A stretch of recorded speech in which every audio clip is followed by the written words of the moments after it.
neck is bothering you, you can be doing this exercise, that exercise, or even this exercise. Follow this video and we'll give you easy tips for you to relieve your neck today.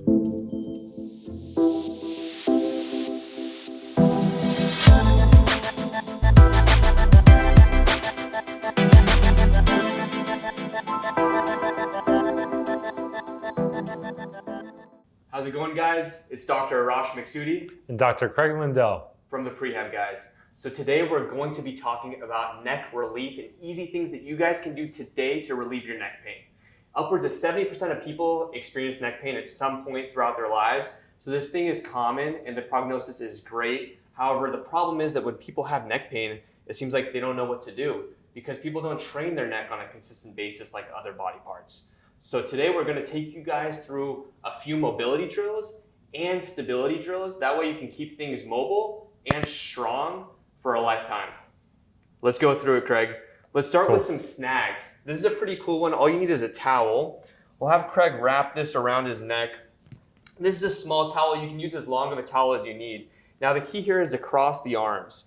You're going to keep one arm down while rotating the other arm away from you. So if you're stretching the left side, you're rotating the head to the right.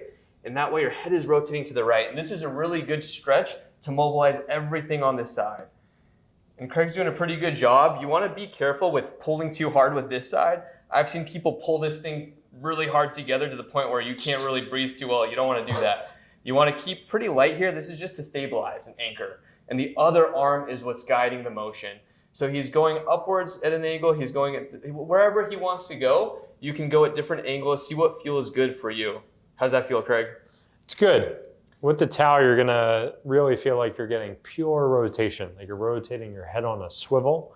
And I think probably the easiest way to start that we typically recommend to a lot of people is this towel. I'm going to go up and diagonal towards my right eye, and then I'm just gonna let my eyes follow in the direction that I'm moving. Yeah, and the best part about this is you can really choose where you mobilize. So if you want to start higher, you can do that up towards the base of the skull. If you want to go lower, you can do that as well. So find where you want to work on, and this is I found to be a really good bang for your buck mobility drill.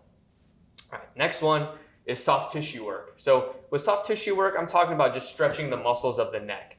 And there are a few different muscles. We can start with an upper trap stretch.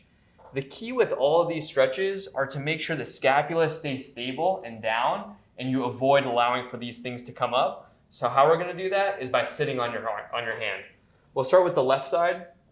So if Craig's sitting on his left hand, what's happening is we're keeping this thing secure. He can even pull his scapula back to make sure that this thing's not moving. Now what he's going to do is bring his right ear towards his armpit. So he's going to rotate his head to the left and bring his head down towards that right side. You can even bring your head more towards this right side. Good.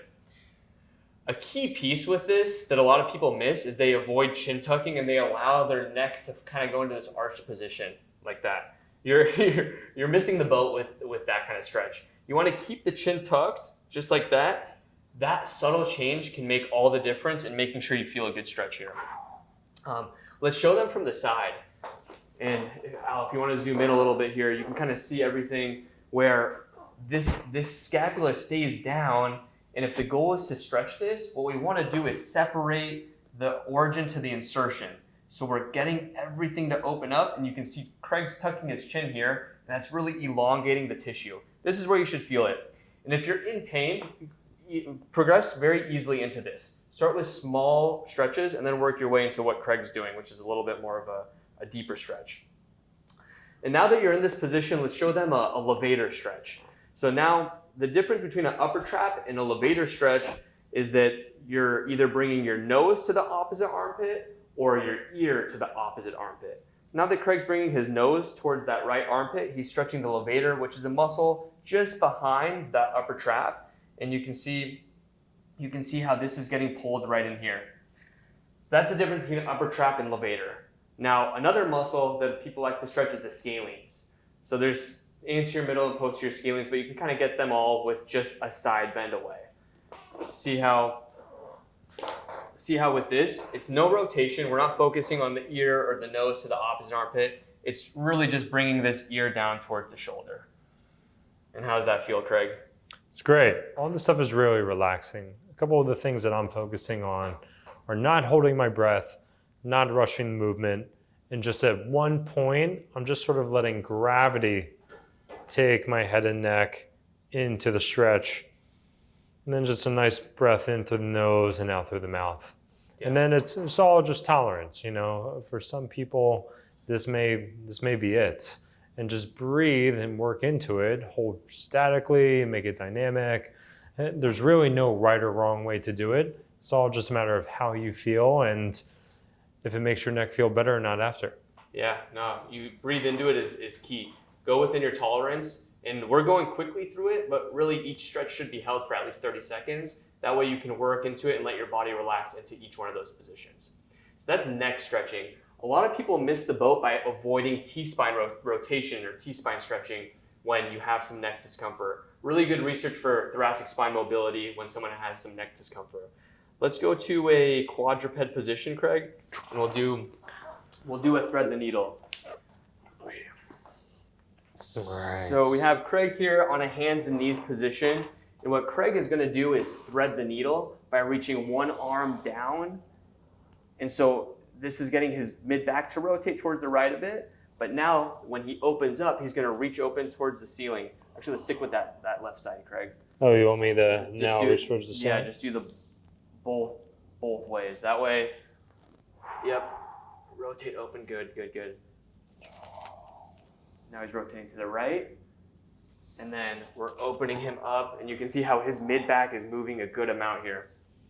And I like to do 10 reps on one side and then do 10 reps on the other. You can easily just focus on one position at a time.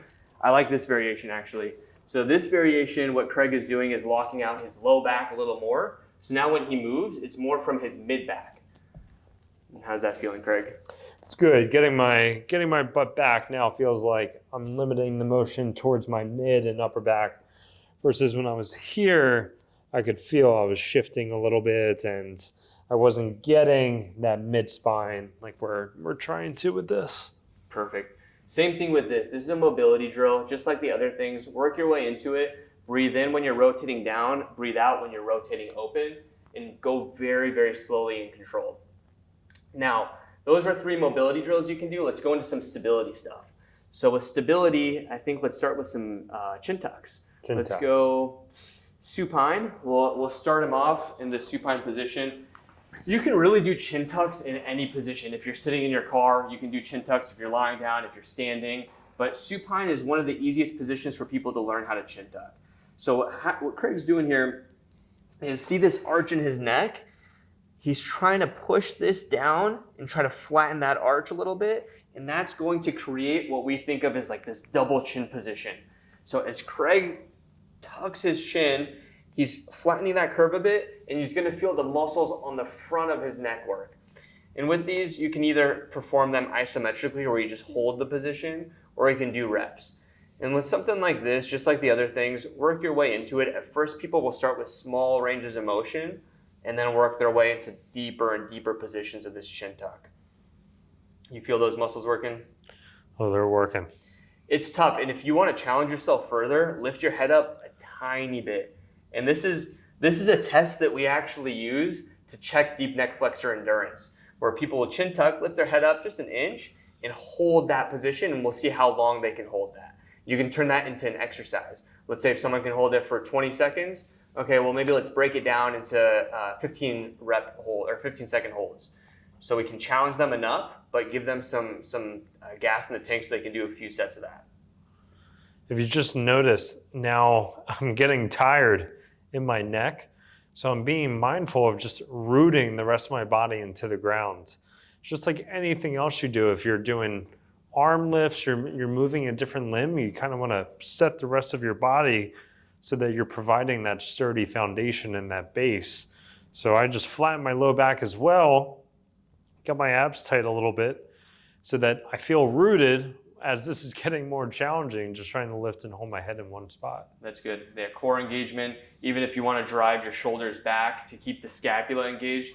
Again, all the neck muscles work off of the shoulder blades. So if you keep the shoulder blades engaged, you may find it easier.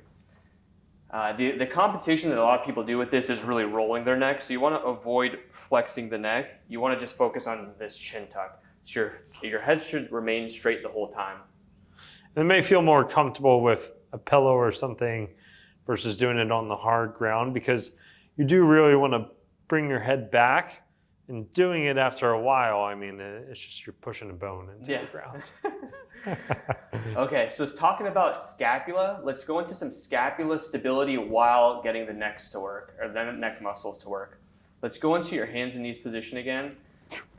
And let's do a chin tuck. And what we'll do here is curl the neck slowly. Think about bringing one vertebrae down at a time. So you're just flexing your spine. And then once you feel like you're at your end, we'll do the opposite. So now you're moving up one vertebrae at a time, up until you're at this neutral position. And Craig already did this, and I didn't even need to cue him, but his shoulder blades are staying pretty strong. You don't want to allow your shoulder blades to sag like that. You want to stay engaged. The neck muscles, again, just reiterating, scapula strength is very important for people that have neck discomfort. The neck muscles all work off of the shoulder blade. So we have to make sure that we stay strong and stable proximally, or else we're never ultimately going to fix the issue. So, still breathing. You know, I'm not just holding my breath and just being mindful, and I'm just sort of exploring the motion that I have, you know, like Rosh is saying, one vertebrae at a time. And, you know, that's really just a great cue to remind you to not move fast and explore movement in a different way than what you're probably used to doing. Yeah. And work within your tolerance. You don't have to go all the way down and all the way up. It's very controlled. This movement is not designed to be a mobility drill as much as it's just to get the muscles active. So scapula engagement, neck tucked, and then roll forward one vertebrae at a time, and then come back up one vertebrae at a time. Last stability drill. This is a challenging one. We'll have you in a prone position. Just lay face down. Let's go all the way, face down. Just put my face right on the gym floor. We'll be nice. We'll give him a towel to rest your head on top of. How kind. So this is gonna be tough because everything is gonna engage here. What we'll have you start with, Craig, is put your arms out into this T position, hands all the way out, good. Now you're gonna squeeze your shoulder blades back and lift your head off of the floor, keeping your eyes straight down towards the floor and your arms off the floor, all together, good. That's one rep, squeeze, and then slowly come back off. And then come back up, shoulder blades back, squeeze. You can even go thumb up towards the ceiling. Yeah, really squeeze, head down towards the floor, good. Chin tucked, and then relax. You got that on camera, right? How many of these do I got to do? You guys got the point. So this is an advanced one, and it may be challenging to start off with, especially if you're dealing with some neck discomfort. You may not want to start here. You'll probably want to focus on some of the mobility drills and some of the more isometric holds where you're just focusing on chin tucking. But all these things can be used from a rehab perspective in addition to a prehab perspective. The problem is, okay, Craig, you're good. You passed the test. So both of these, like all these movements can be used, like I said, from a proactive to a reactive approach. The problem is a lot of people don't know what to do when they have some neck issues, and it's not a muscle that's often trained. So with that being said, try these exercises out. Let us know what you guys think about this. The mid-back is very important, neck is very important. We have a full-on neck and mid-back prehab program if you guys want to learn more. And we created that because you can't really separate one from the other. They're all connected.